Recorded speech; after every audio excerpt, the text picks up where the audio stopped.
मंदिर जहां बाढ़ आना माना जाता है एक शुभ संकेत। मूर्ति जो जमीन से कई फीट नीचे धसी है, जिसे 100 लोग भी मिलकर नहीं उठा पाए। क्या यही वो स्थान है जहां से अहिरावण की पाताल लंका में गए थे हनुमान जी?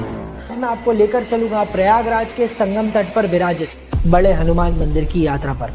कहा जाता है कि जब रावण की लंका पर विजय प्राप्त कर हनुमान जी लौट रहे थे तो वे काफी थक गए थे। तब सीता जी के आदेश अनुसार हनुमान जी ने संगम तट पर लेटकर विश्राम किया था और इसी कारण यहाँ पर शयन करते हुए हनुमान जी की मूर्ति है, जो विश्व के एकमात्र लेटे हनुमान मंदिर के रूप में प्रसिद्ध है।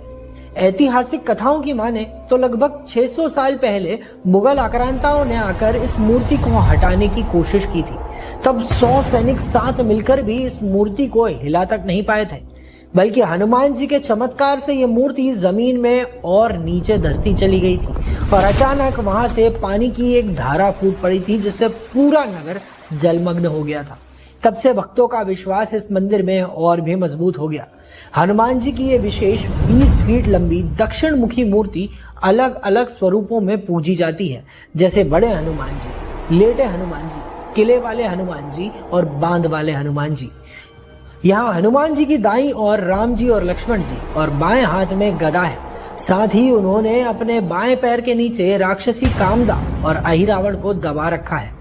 ये उस समय की झलक है जब हनुमान जी पाताल जाकर राम जी और लक्ष्मण जी को अहिरावण और राक्षसी देवी कामदा के चंगुल से छुड़ा कर लाए थे।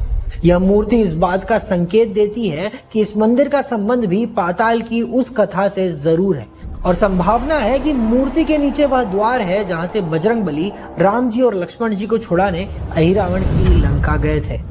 इस मूर्ति के बारे में एक और रहस्यमय बात है कि हर साल माता गंगा स्वयं हनुमान जी को स्नान कराने उनके मंदिर तक बाढ़ बनकर आती है और उनकी मूर्ति को जलमग्न कर उनका स्नान करती हैं। इस दुर्लभ और चमत्कारी दर्शन के लाभ लेने भक्त यहाँ दूर दूर से आते हैं।